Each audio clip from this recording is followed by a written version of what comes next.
So how many of you remember the Lone Ranger? So remember how that cheesy show in the 60s portrayed him as single-handedly saving the town from the band of hooligan bank robbers or train robbers or evil cattle barons and their minions? Remember that? Remember how he'd get on his horse? What was his horse called? Silver. And then he'd get on his horse to ride to the rescue, and what would he say? Oh, I wasn't quite loud enough. What did he say? Hi-ho, Silver, away! You know, and then after that, he'd be charging out there through his gifts of cunning and his artistry with a six-shooter and his horsemanship. He would save the town, save the day. Do you ever remember wanting to be the Lone Ranger when you were a little kid?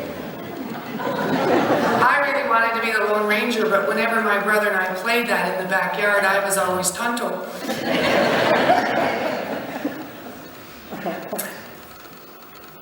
I mean, who wouldn't want to be the Lone Ranger? Who wouldn't want to be that person who saves the day? Who wouldn't want to be that person that saved their local town or saved that local barmaid from the train tracks to which she was drop-tied? And if we're honest, who among us wouldn't want to be known as a hero? We all would.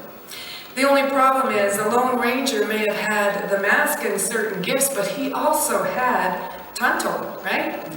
And to me, Tonto was the real hero of the story because it was always Tonto who had to sneak very stealthily and quietly to untie the bad guys' horses.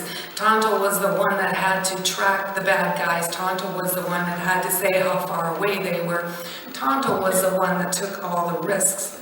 So the Lone Ranger would have been nothing without Tonto.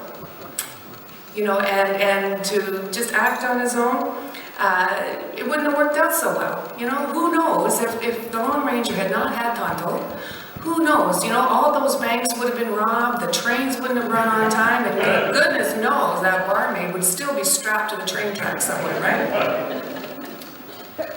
In a little while, you're going to hear a passage from 1 Corinthians, that famous passage that talks about spiritual gifts. Now, we need to remember that whenever the Apostle Paul writes a letter to a church, it's always because the church is having some difficulty, right? Which is a way of saying they were fighting. And not that happens now, but back in the day, churches fought, right? And the church in Corinth fought a lot. And so Paul was forever writing them letters. And the part you're going to hear about today is all about spiritual gifts, because back in the church in Corinth, they valued some spiritual gifts more than others.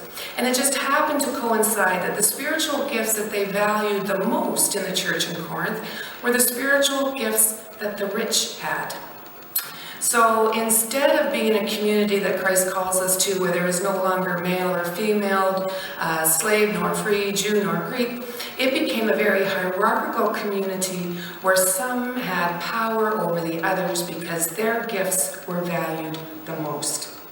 And so that is what Paul is speaking to today. He's saying that there are no gifts that are more important than any other gifts.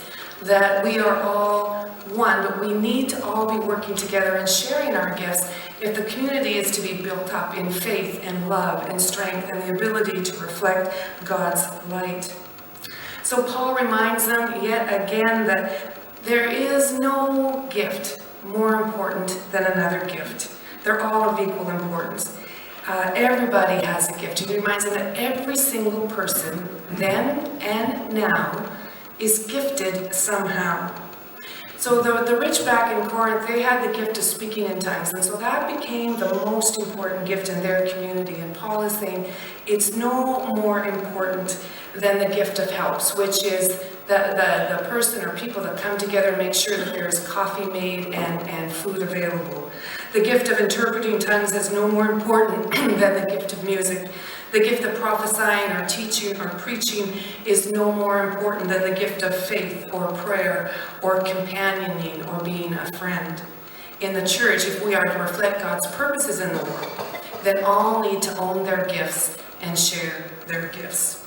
So as you hear the passage being read today, think about what is the spiritual gift or gifts that you have been given. What are the spiritual gifts that you have been given? So another way of looking at it is, what is it that you do that doesn't feel like work, doesn't feel like drudgery, that fills you with joy, right? That's your spiritual gift, and that's what you're being called to offer the community and the world. You're being called to offer that to the people that share your lives, share your congregation, and share your city. So just think about it as you hear 1 Corinthians being read, what is it that is my gift? And how then might I share? And so we're going to sing, It Only Takes a Spark.